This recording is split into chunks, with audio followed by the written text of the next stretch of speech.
हाँ, प्लांट पे ऐसे चींटियाँ देखते ही हम घबरा जाते हैं और फिर इस घबराहट में यही करते हैं कि बिना सोचे समझे यहाँ का वहाँ का दवाई तेल मतलब इंसेक्टिसाइड कुछ ना कुछ डालते रहते हैं प्लांट में, पर ये बिल्कुल गलत है। पहले तो हमें ये सोचना चाहिए, अब चोटी तो बाद में भगाएंगे, पर वो आए ही क्यों, चोटी आया ही क्यों मेरे प्लांट में, ये सबसे पहले सोचना चाहिए। तो इसका कई रीजन में, जो मैं 3 रीजन बोलूंगी, जो मतलब मेन है। हाँ, तो एक होता है चूंटी हमेशा खाना ढूंढते हैं, और दूसरे में ये एक रहने के लिए सेफ जगह ढूंढते हैं ताकि वो वहां पर अंडे दे सके।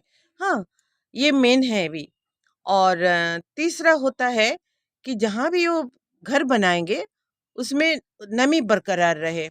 तो अब देखिए, आप प्लांट पे डेली पानी देते हो तो मिल गया उसको नमी। हाँ, और दूसरे, आप जब प्लांट लगाते हो, स्पेशली जब अब मतलब टॉप बॉब में या मने रूफटॉप में, जैसे कंटेनर में लगाते हो, तो क्या करते हो, आप 100% यही ट्राई करते हो कि आपका जो मिट्टी है वो पोरस रहे, मतलब उसमें हवा पानी और लाइट अच्छे से चलाचल कर सके। तो उसको पोरस बोलते हैं, मिट्टी को आप लोग झुरझुरे बनाते हो। और हो गया इसका काम। अब तो चूंटी इसमें आसान से अपना टनल बनाता है ताकि वो जाना ना कर सके, उसका खाना लेके ऊपर नीच कर ऊपर ऊपर चढ़ सके, नीचे जा सके, बच्चों के पास जा सके। तो उसको टनल बनाने में बहुत आसान हो जाता है ऐसे भुरभुरे मिट्टी में। और थर्ड जो है, जो कंटेनर में आप लोग देखते हो ज्यादा चूंटी काला चूंटी होता है, इसीलिए कि कंटेनर एक सेफ प्लेस है, उसको आप लोग ज्यादा हिलाते डुलाते नहीं हो, तो वो एक जगह में पड़ा रहता है। और इसीलिए एंड्स के लिए भी वो जगह इसीलिए पसंद है कि वो ज्यादा मूव नहीं करेगा वो चीज। ठीक है ना। और तीस और एक कारण जो होता है, जो मेन कारण होता है प्लांट में चूंटी होने के लिए, वो होता है मिलीबग। अब देखिए, मिलीबग चूंटियों के लिए गाय के जैसा है ना। मिलीबग आपका प्लांट से एक रस चूसता है, फिर उसको पचा के एक रस दूसरे तरह का निकालता है, और वो मीठी होती है। और चूंटी को ये पसंद है, हम जैसे गाय से दूध निकालते हुए हैं, वैसे मिलीबग से वो उस रस को निकालते हैं। तो एक मिलीबग अगर गिर भी गया ना, तो अब देखेंगे तो उसको पकड़ पकड़ के चोटी ऊपर तक ले जाएगा, उसको सेफ प्लेस में फिर रखेगा, क्योंकि उससे उसका घर परिवार चलता है। दूध मिलता है, उसको रस मिलता है जीने के लिए। हाँ, और एक बात है, कभी कभी आप देखेंगे कि प्लांट्स के ऊपर में एक हनी के जैसा कुछ चिपचिपा सा पदार्थ जमा हुआ है। वो एक बैक्टीरिया के इन्फेक्शन से होता है प्लांट में, एक तरह का बैक्टीरिया है वो, जो प्लांट के रस को खराब करके ऐसा चिपचिपा बना देता है, पर प्लांट के लिए वो फूड है ना। मुश्किल की बात। देखिए, ये बैक्टीरिया तो एक प्लांट में हुआ हुआ, लेकिन वो दूसरों का फूड बना रहा है, ये क्या बोलेंगे इसको, इकोचेन सिस्टम आप लोग बोल सकते हैं, एक का खराब दूसरों का भला, है ना। तो इतने दूर आप लोग जान चुके हैं कि चूंटी क्यों एक प्लांट में जाएगा। पहला होता है, उसको एक अच्छी वातावरण मिले अंडे वंडे देने के लिए, मतलब वंश बढ़ाने के लिए। दूसरी होता है कि सेफ्टी, जो जगह में वो घर बनाएंगे वो ज़्यादा हिले डुले नहीं, मतलब प्रकृति से बच्चों को वो बचा सके उसके अंदर। ठीक है। और तीन होता है सफिशिएंट खाना उसको मिले, तो ये भी प्लांट से उसको मिल जाता है, उसके रस से में कभी बैक्टीरिया हो गया, कभी उसमें मिलीबग हो गया, कभी दूसरे कोई और कीड़े मकोड़े हो गए, तो वो आराम से उसका घर परिवार चल जाता है एक प्लांट से।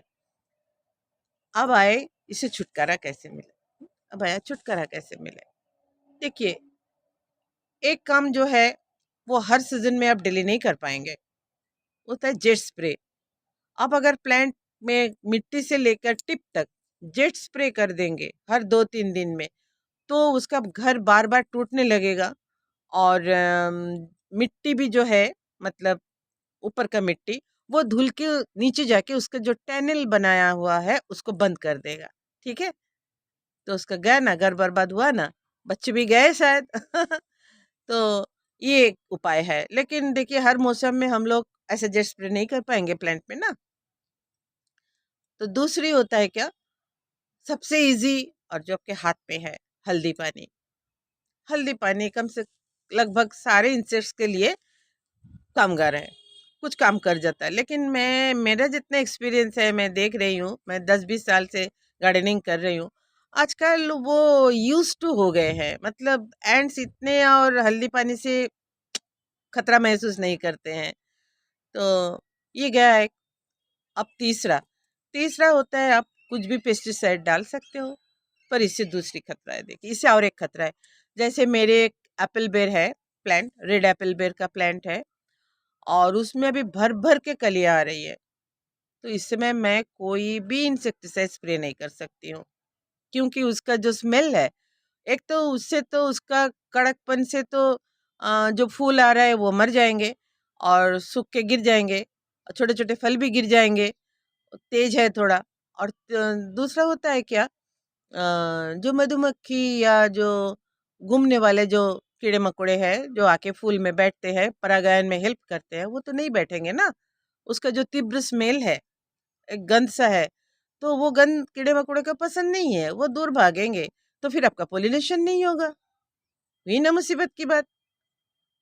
तो ये भी आप कुछ-कुछ प्लांट में अब हम लोग को अवॉइड करना पड़ेगा, तो करें क्या?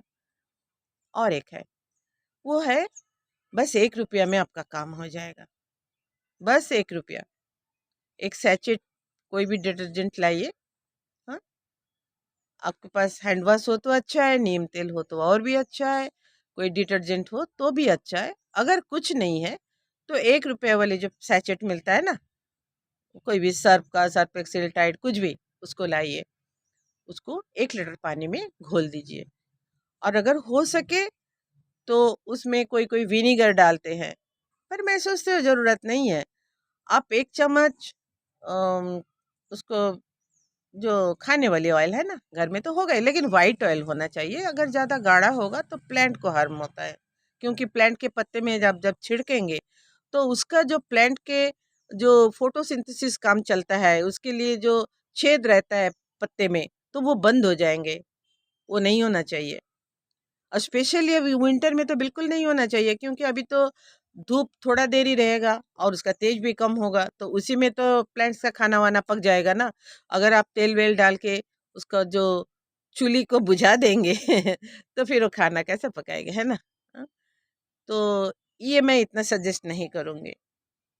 और तो बचा क्या, थोड़ी सी डिटर्जेंट लाइए और बस उस डिटर्जेंट को 1 लीटर पानी में अच्छे से घोल के खूब सा स्प्रे कर दीजिए, पर डेली नहीं, बस 2-3 दिन में एक बार करिए। अगर आपका प्लांट में फूल या फल है या आ रहा है, उस समय ज़्यादा इसको मत करिए, क्योंकि फिर ये होगा कि आपका फूल झड़ जाएँगे और अगर छोटे-छोटे फल लगे हैं, वो भी झड़ जाएँगे।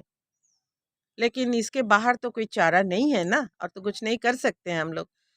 तो मैं यही बोलूँगी, अगर आप ये विंटर में भी आप ये विंटर के सीज़न में अगर आपका प्लांट में ऐसे कीड़े मतलब अ, ब्लैक एंड्स हो रहा है, ब्लैक एंड्स हो रहा है, तो बस ₹1 वाली सैचेट लाइए, 1 लीटर पानी में घोल दीजिए और हर 2-3 दिन में एक बार प्लांट को पूरा नहला दीजिए।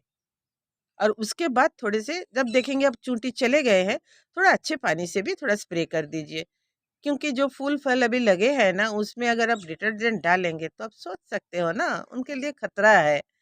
पर आगे के लिए हमें ये खतरा भी उठाना ही पड़ेगा, कोई चारा तो है ही नहीं। हाँ?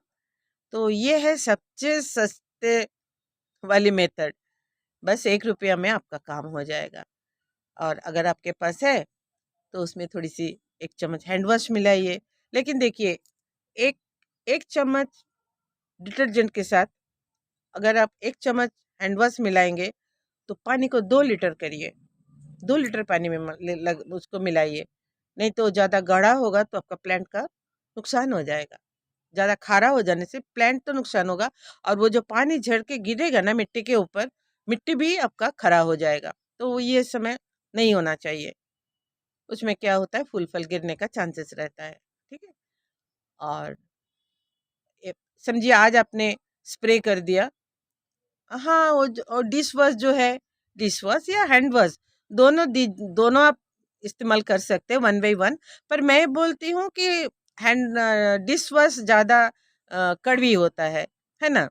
ज़्यादा कड़वी होता है, तभी तो डिश आपका साफ होता है ना, मैल बैक्टीरिया सब मरते हैं। बेटर है कि आप हैंड वॉश यूज़ करिए, क्योंकि हैंड वॉश अगर हमारे लिए अच्छा है तो शायद प्लांट के लिए इतना खराब नहीं होगा। अगर हमारा स्किन इतना नाजुक है, इतना कोमल है, अगर उसके लिए खराब नहीं है, तो शायद प्लांट के पत्ते-वत्ते, फूल-वूल के लिए इतना खतरनाक नहीं होगा, है ना? तो मैं सजेस्ट करूँगी कि आप डिश वॉश नहीं, हैंड वॉश यूज़ करिए।